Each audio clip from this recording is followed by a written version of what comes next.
Hello and welcome to Elliott's podcast. We're in the middle of June here, and on today's show, where is it? I lost my notes and I lost my notebook. On today's show, Elliott plays a bit of music and talks about his idea of creative wealth. So stick around for that. And we will get started right now. We'll play some music. Relaxing bluesy music.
And that's that, yes. Thank you, Dankeschön. Yeah, this idea of, the stuff I played just now was kind of worked out a few nights ago.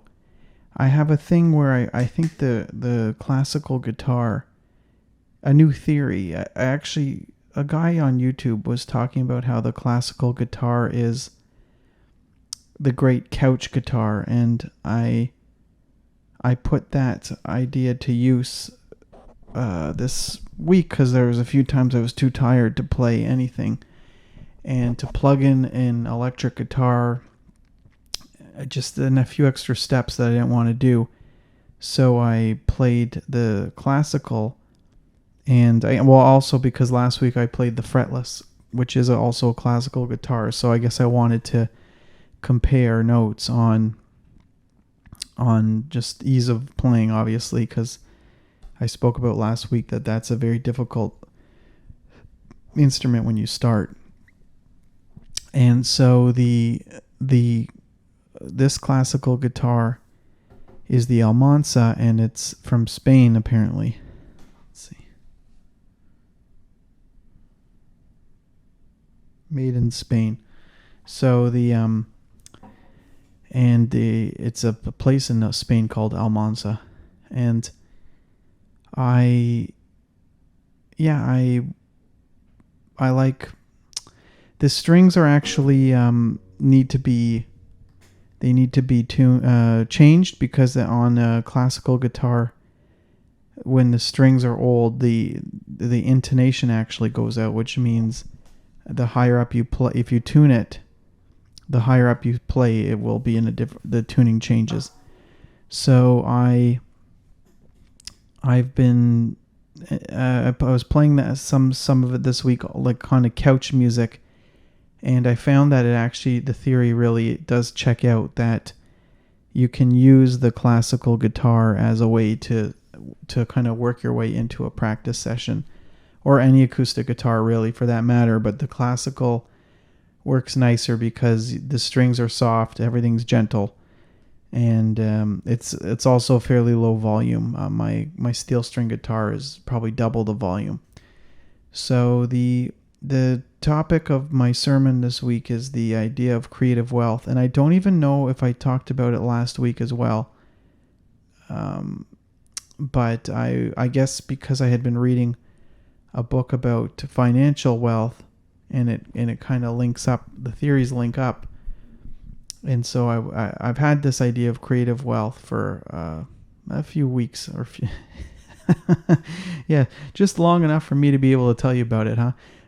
Nothing tried or true or been tested on the world and with real action, but I do think that the theory kind of lines up with a lot of the stuff that I've been working on, and the theory of creative wealth is that if you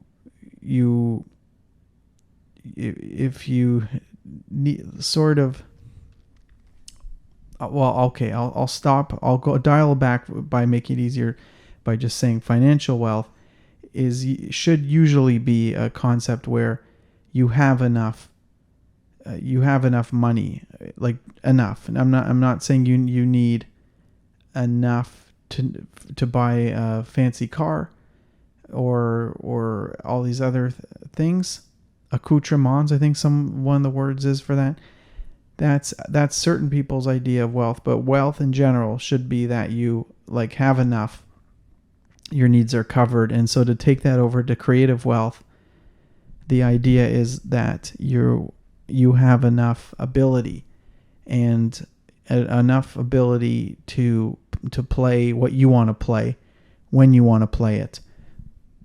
And creative wealth for a jazz musician is typically in the form of they are able to play everything, like they can play new music on the fly without ever practicing it, because they've built the creative wealth in terms of learning scales and the tricks and the strategies to improvise over complex chord changes. So that's sort of where the the basis of the theory is, and I guess in practice, it's sort of it links up with the idea of mastery, because it's up to you to decide where do you want to build your creative wealth and what's important to you. I think it's becoming apparent for me that my creative wealth is mostly lately focused on kind of playing a guitar and improvising. It's been a big,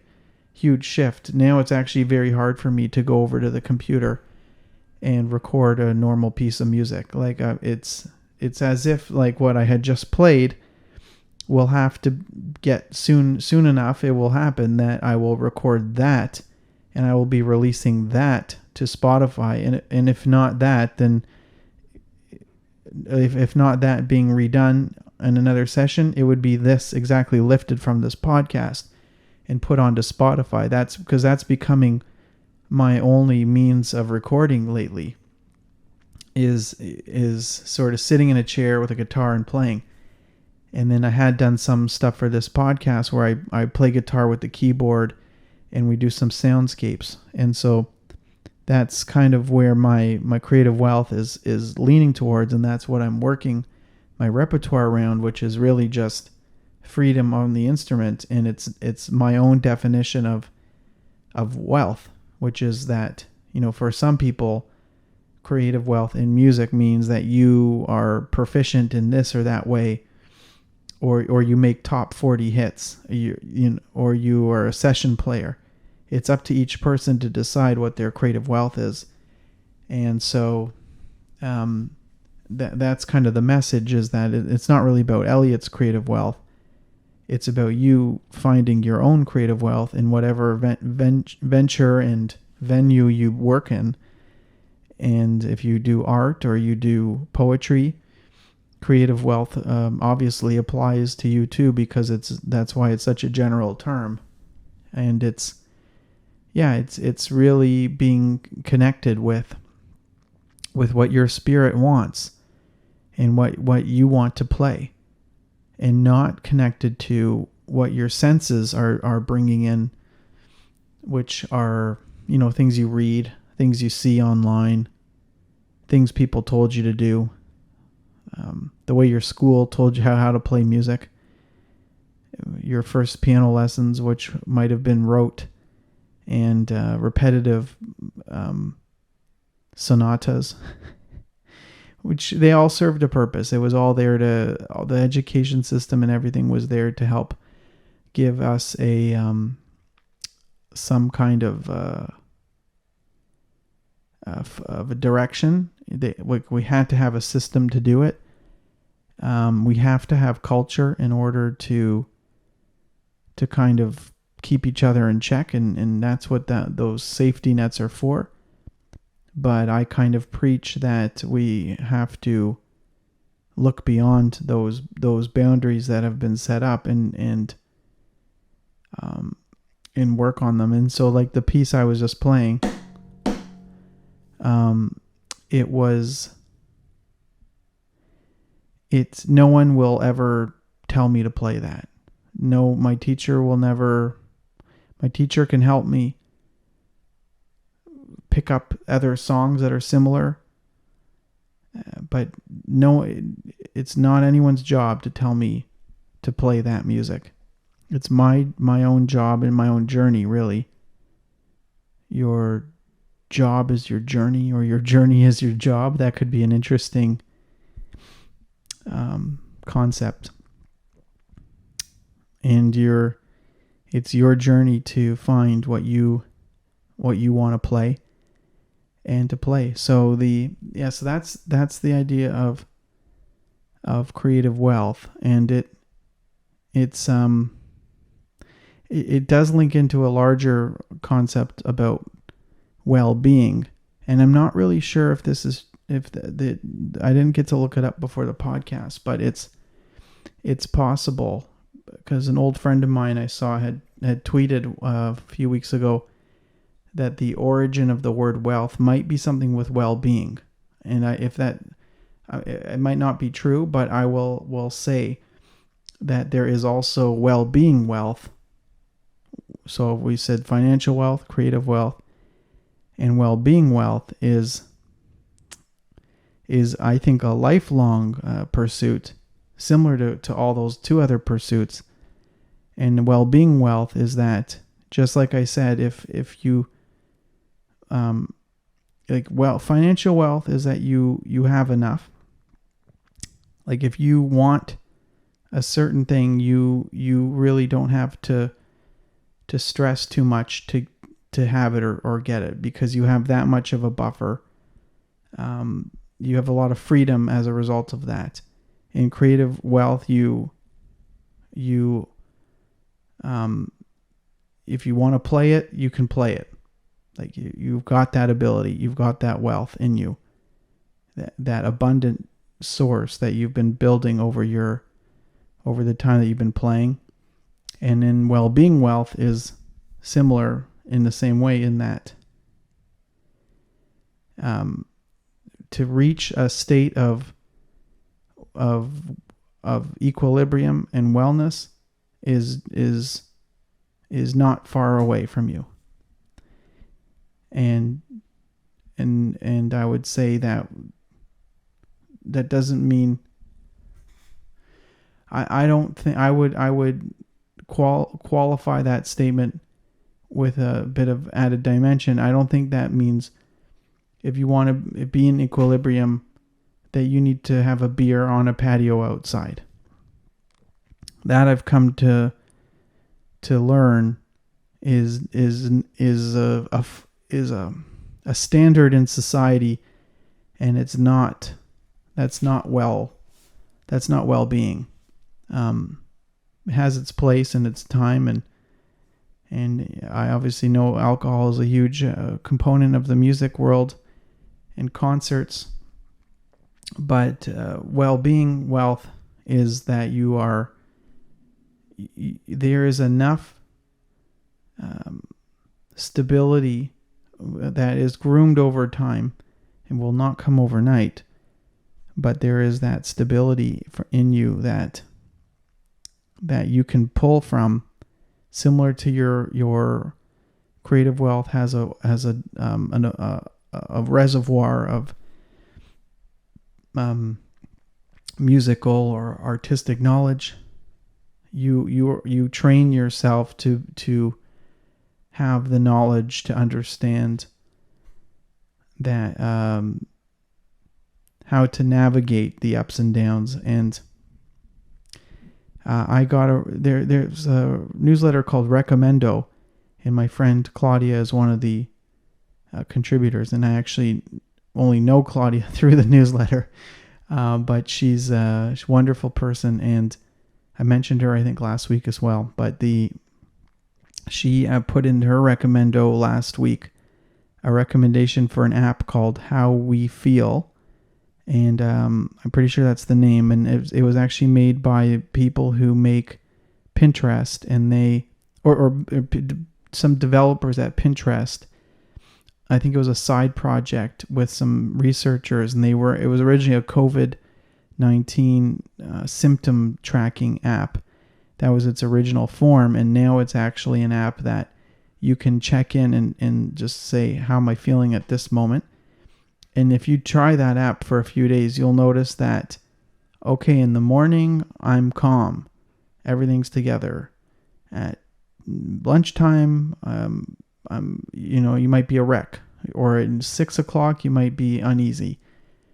9 p.m., you might be okay again. Like, it's very normal that if you try any similar type of app, or you do it with yourself, you just write down, how am I feeling at 10 a.m. and 10 p.m. every day. You'll notice that, and I'm sure it's no surprise to you that every day is some form of roller coaster for most people. And well-being wealth would be that you're on a kiddie roller coaster at Canada's Wonderland. You're not on the ones that go woo, like drop zones and anything like that. You're on very calm little rides, because that if you had no bumps, you would probably be living in the Himalayas, and you'd probably have at that point no friends and family. Your only friends would be in silence for the whole day. So that's pretty easy to, well, I can't say it because I haven't done it, but it might be horribly challenging as well, for the same reasons that day-to-day living in the city is hard. But in general, if you have friends, if you have family, if you have work obligations, you're going to come up against some rocky moments. And so that's really the final part of this talk, is that there are different levels of wealth. People shouldn't be afraid of the word and the terminology of wealth. And I know actually that that this theory of creative wealth is triggering because of the word wealth. Wealth is a triggering concept. Financial wealth is triggering. There's no doubt about it, but I can't protect people from their insecurities. That's not my job. And so, and funny enough, I bet you, I don't know anything about this, but I bet you having well-being wealth and creative wealth probably leads to a form of financial wealth, because you're connected, like you're able to sit down and do your work, and your most creative work, which is what I call the MCW. I've talked about it many times. So that, I think, is probably a good recipe, is that, start with the well-being wealth. Make sure you understand how to navigate emotions.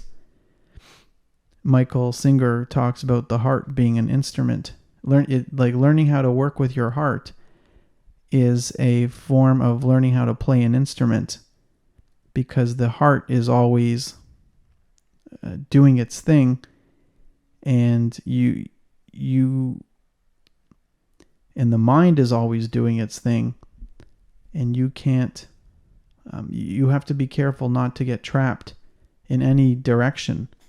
I mean, Michael Singer comes from a Eastern philosophy sort of background, but it's actually a spiritual background. But that's if you can learn to navigate what's coming at you, and you can learn to navigate the challenges of learning your instrument, which could also be learning a programming language. I've done some programming in the past, and it's very easy to just give up. I've tried different languages for different web stuff, and you just throw up your hands. You trash the project. Creative wealth in that area would be, how to keep going, and you make the apps that you want to make, and you make the albums you want to make. You make the art show galleries you want to make.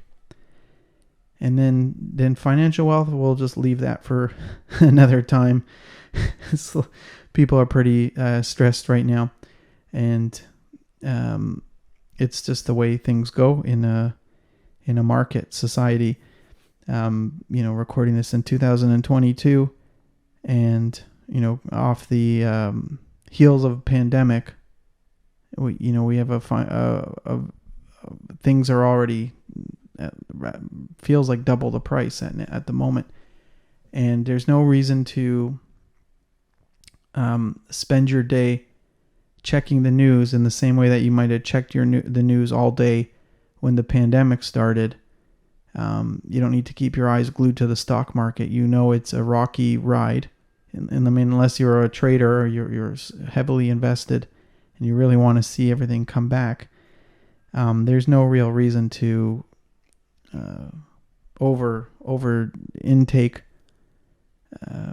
news. I mean, some people might want to look at the news so that they can find some hope.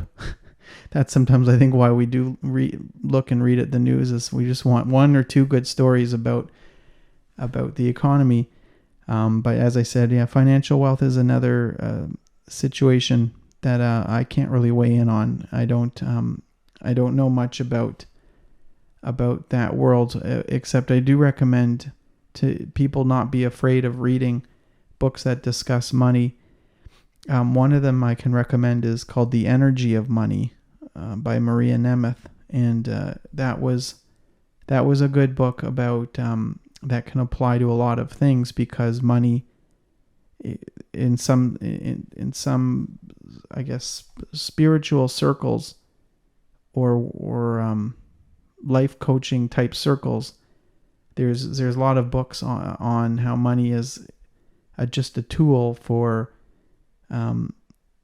example, money for me can be put to use to buy music equipment and to make an album and that sort of thing. So money doesn't always have to have an evil connotation to it. That's just one quick takeaway I had from The Energy of Money. I didn't read it for a while, so it was really about actually getting people to kind of clean up their act a bit with irresponsible money habits. And I think she calls it having some breathing room from... I'm trying to remember where the breathing room concept comes in. But breathing room was having some space to talk about money, and I'm definitely combobulating it or mixing things up, but I think you would get the gist is that it's her, in that book, her thing is helping people be comfortable to talk about money, and so that they can say, okay, I'm ready to start fixing things up and actually living in a way where I'm not terrified of money. But another one also is called Happy Money by Ken Honda. And that one was sort of a Japanese, I think he was tapping into the Marie Kondo trend. And that was like the gratitude that every time money comes in and every time money comes out, you be very thankful for the money and having a good relationship with money, not a terrified one. And there's a funny song by Lewis, I think Lewis Cole is his name, and it's called I Don't Want to Check My Bank Account. It might be under the name Grouper, because he works with Grouper as well, but that's a funny song. Funny song title, and he has a little music video for that too. But everyone can relate to that idea. They don't want to check their bank account. Anyway, so that's it for this episode.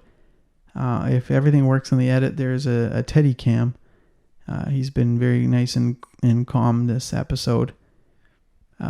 So yeah, this is Elliott's podcast, Elliott Feinberg, and I've the Patreon is Elliott, the patreon.com/Feinberg, and there is the Buy Me a Coffee. So that would be in the link. It's coffee, I forget the URL, but Buy Me a Coffee is a good one too. It's just a one-off donation. Patreon's like for people who like listen all the time to every episode and they want to give $3 a month, and also or they listen to the music that I release, and so that's what the Patreon's good for. And then I'm going to soon open up a little shop on elliottfeinberg.com, and I'll put some products in there, and that'll be a way also for people to support. So all right, thank you so much, and we will see you next week. Okay, take care.